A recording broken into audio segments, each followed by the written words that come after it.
Bueno, aquí siguiendo en Pura Biblia, estamos en Pura Vida 929 para toda la región del Santo Domingo y también en 967 para toda la región del Cibao. Mi nombre es Gilmer Martínez, estoy en compañía con Darlene José, Moisés Duval, estoy con Ana Cabrera y mi querido hermano, el pastor ahora Johnny R. Báez, que nos acompaña en esta tarde para compartir de la Biblia un libro totalmente diferente. Pastor Johnny, buenas tardes, ¿cómo usted está? Muy buenas tardes a todos. Muy contento, feliz y gozoso de estar en esta programación especial dedicada al libro de libros, la Biblia. Tremendo. Mire, hablábamos fuera del aire de que la Biblia era un libro único.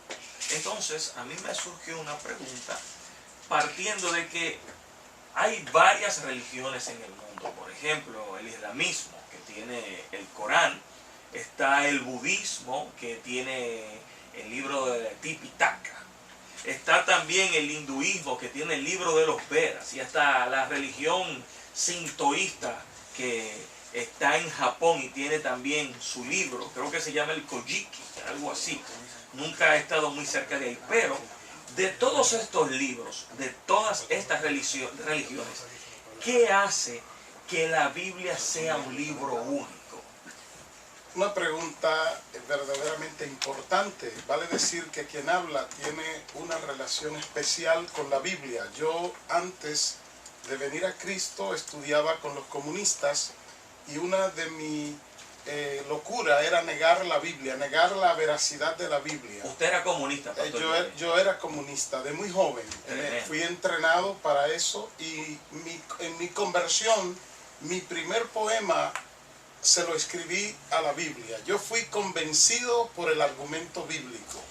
¿Qué llevó a ese argumento bíblico que lo convenciera a usted? La Biblia es el único libro que es escrito en un periodo de 1500 años o más. No hay un libro que para completarse en su historicidad abarque tantos siglos, tantos años en sus páginas. Más de 1500 años de historia.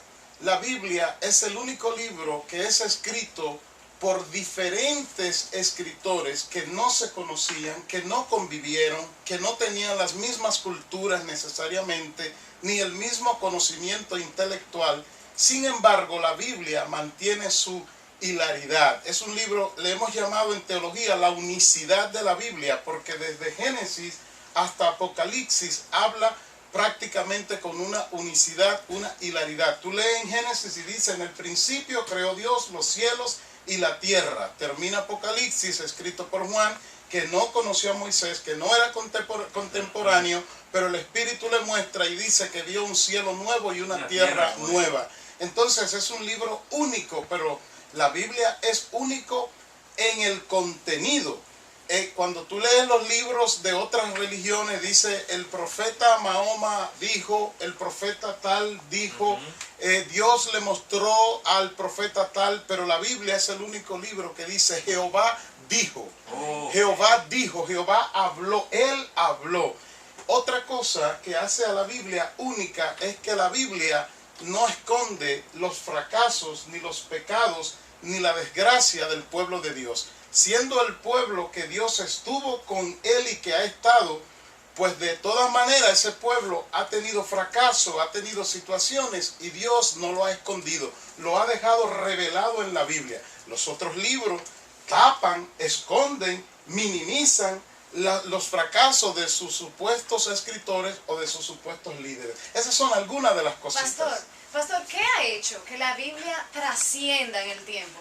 Que permanezca. Muchos libros han sido escritos, tienen quizás una trascendencia enorme, pero con el tiempo desaparecen. ¿Qué ha hecho que la Biblia permanezca? Cuando lo que ha hecho indiscutiblemente que la Biblia permanezca, y me viene a la mente un personaje, Voltaire, que él dedicó su vida a demostrar que la Biblia era una falacia, que el cristianismo iba a desaparecer, y al morir dijo: doy esta profecía, 100 años después de mi muerte, ni la Biblia ni el cristianismo existirán. Y a los 50 años de su muerte compran la casa de él y la imprenta que él usaba para imprimir en contra de la Biblia, y ahí imprimen más Biblia. Gloria a Dios. La Biblia es un libro inspirado. Ese es el otro punto, uno de los otros puntos. Inspiración significa soplar dentro. Todos los hombres que escribieron en la Biblia mantuvieron su intelectualidad, su estilo, mantuvieron su personalidad, pero indudablemente todo lo que escribieron Dios preservó, Dios tuvo dentro de ellos haciendo que escribieran sin perder su capacidad y sus estilos, pero que escribieran lo que Dios quisiera. Así que detrás de la Biblia está el Espíritu Santo guardándola. Pastor Johnny, usted mencionó al principio que usted era comunista. Sí. Le tengo dos preguntas, hermana. La primera pregunta es, ¿qué le enseñan a un comunista para fundamentar su ateísmo en contra de la Biblia?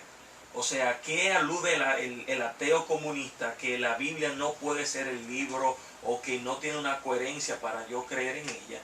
Y la segunda pregunta es, ¿qué argumento usted encontró en la Biblia para entonces terminar creyendo en ella de la forma como usted cree y como usted habla en el día de hoy? Gloria al Señor. Pues lo primero que me enseñaban, porque los comunistas de hoy no son lo mismo que de ayer. Okay. Yo era muy joven y me enseñaron personas muy ortodoxas en el comunismo. Lo primero es el razonamiento. Te dicen, lo que tú no puedes demostrar o no te lo pueden demostrar a través del razonamiento o a través de la ciencia, no crea en eso. Bueno, y tiene sentido, porque ustedes saben que la Biblia, la palabra de Dios y el Evangelio y el cristianismo es más fe que otra cosa. Tú tienes que creer primero para ver. Pues ellos te dicen, tú tienes que ver para creer. Te dicen, cuando tú haces algo, ¿por qué tú das gracias a Dios? Eso es en cuanto a la religión. Pues Dios no lo hizo, lo hiciste tú. Si tú trabajaste y comiste porque trabajaste. Entonces, ¿por qué darle gracias a Dios? Y en ese sentido, uno va formándose en algo que parece lógico, distanciándose en lo que es la fe. Eso es lo básico. Pastor, sin embargo, uno ha visto que países que han tenido una historia comunista, como Rusia en su momento, fíjense cómo también se han volteado, se han volcado tras la misma palabra de Dios y tras Dios, después de haber no querer saber de Dios, pues ahora están buscando a Dios. Y es algo que me llama la atención, saber que usted era comunista y saber de otros que hoy en día le sirven al Señor. ¿Qué encuentran ustedes en la Biblia, las personas que en su momento fueron comunistas, qué les ha hecho cambiar de parecer, sabiendo que es difícil después que uno tiene una mente totalmente cambiada, o mejor dicho torcida, porque ante la palabra de Dios esto es torcerse, y de repente ahora, después de no querer estar cerca de Dios, pues le buscan y le aman? Te voy a responder tan breve como con un poema, pero antes digo que podrán negarte la capacidad de creer por fe, pero nunca podrán quitar, eliminar o negar que Dios vive dentro de nuestro ser, porque Dios sopló su espíritu. En Génesis 2:7 dice. En el caso mío, esa curiosidad de saber, de entender cómo vino todo, cómo se creó todo. Yo iba al mar, me paraba frente al mar y miraba toda esa creación y yo decía, es que esto no puede ser producto de un boom, producto de algo así. Y un día, después que creí, escribí este poema sobre la Biblia, que con él, de mi parte, termino. Dice, miro el mar, su belleza, miro el cielo, miro la luna, las estrellas que alumbran mis noches, miro el árbol que con su fruto fortalece mi existencia. Siento el aire que respiro y me pregunto, ¿quién todo lo creó? Busco la respuesta en la evolución. Leo libros, busco datos, pero en ninguno he podido encontrar una respuesta que dé calma a mi pensar. Y así ha pasado mucho tiempo, pero hoy he encontrado la respuesta. ¿Dónde? En la Biblia, libro que narra toda la creación, libro escrito por los hombres, pero inspirado por Dios. Ahora mi mente está fresca, no más teoría de evolución. Ahora sé que Jehová Dios todo lo creó. Creó el sol, el universo, creó al hombre, el amor y las flores de los campos. Según la Biblia, Dios también creó. Ese poema. Amén. Así que, Pastor John, ponme una música de suspenso ahí, por favor. Ay. Nosotros estuvimos hablando antes de irnos Amen. de un tema que ha sido muy controversial dentro y fuera de la comunidad evangélica cristiana, y es sobre las contradicciones en la Biblia. ¿Qué tanto de cierto hay en eso? Todos aquellos que de manera seria se han dedicado a buscarle las contradicciones en la Biblia han terminado convencidos por la Biblia. Me viene a la mente un periodista... No, espérese, Johnny, espérese, pastor. Usted acaba de decir algo interesante. Tiene que repetir eso. Sí. Que lo que han buscado... Todas las personas que se han dedicado a hurgar en la Biblia, a buscar las contradicciones en la Biblia, han terminado convencidos por la Biblia. No importa si son ateos, no importa de dónde vengan, cuando buscan las contradicciones, se terminan quedando convencidos y muchas veces convertidos. Porque en la Biblia no hay contradicciones. Esto a pesar de que la Biblia, ustedes lo saben, es el libro más perseguido, el libro más odiado, el libro más golpeado por sus enemigos, pero también, y esto es importante, más herido por sus amigos. ¿Cómo así? Sí, porque mira... Por tus amigos. Sí, porque en el Evangelio, en la iglesia, en el cristianismo se da un fenómeno, y es que todo el mundo se cree con el derecho, y lo malo es que lo tienen, de poder interpretar la Biblia. Ese es el gran problema, el gran dilema. Esa es la herida. Esa es la herida. Entonces, personas que nunca han conocido la historicidad, nunca han usado herramientas para contextualizar y entender la Biblia, están hablando de la Biblia, y ahí es donde vienen las supuestas contradicciones. En una parte, por ejemplo, la Biblia dice que ame a tu padre y a tu madre, que es el único mandamiento con promesa y tus días serán largos. Pero en otra parte dice que el que no lo aborrece respecto a Dios no es digno de Dios. Pues, ¿qué hay que hacer ahí? A decir que hay una contradicción, no, tenemos que ir a la historicidad de la Biblia. Y cuando buscamos la palabra aborrecer, por ejemplo, que es una de las contradicciones que hablan los ateos de la Biblia. Mira, aquí dice que ame, aquí dice que lo odie. No, es que en nuestro idioma aborrecer es odiar, pero en griego aborrecer es amar menos a que. Cuando cambia el texto, entonces diría: el que no ama menos a su padre y a su madre que a Dios, no es digno de Dios. Ok, pastor, usted acaba ahora mismo de resolver un grave problema en muchas personas. Y de desmontar una teoría. Sí, porque para nosotros aborrecer es odiar. Sí, en nuestro idioma. Exacto. Pero la Biblia no fue escrita originalmente en español. Entonces, por eso es que hay que ir y buscar. No es que hay que ir a estudiar griego ahora y hacerse griego, hacerse hebreo, estudiar arameo, sino que tener un libro auxiliar, que esas palabras claves donde están las supuestas contradicciones, entonces vayamos y busquemos. Un punto importante antes que se me vaya: la Biblia es un libro complejo, porque es un libro que se debe leer no por el principio ni por el final, sino por la mitad.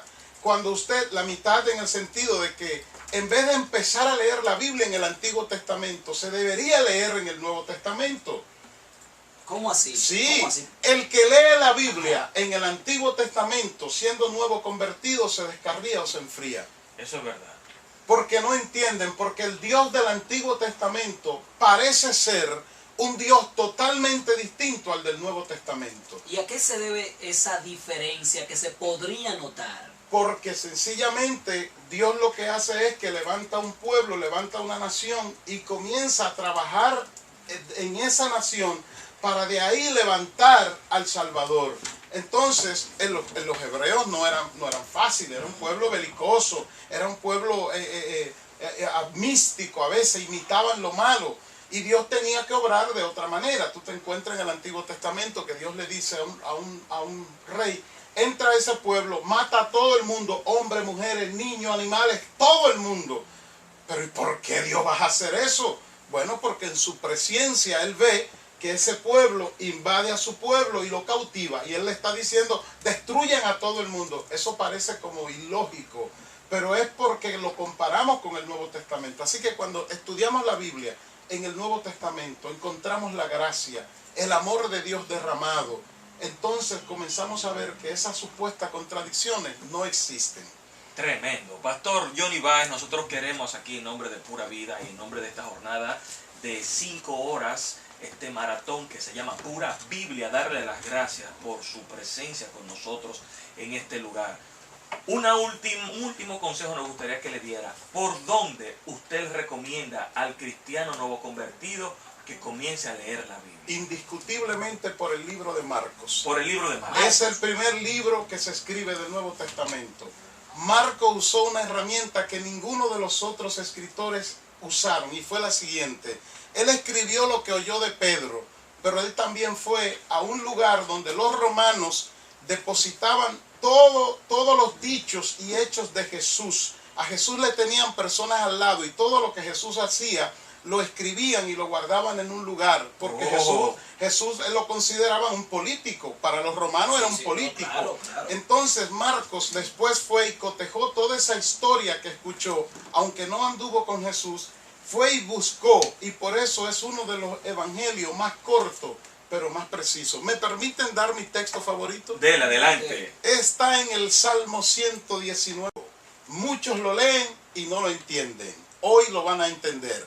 Lámpara es a mis pies tu palabra y lumbrera a mi camino. Y ahí está una de las contradicciones que dicen que tiene la Biblia.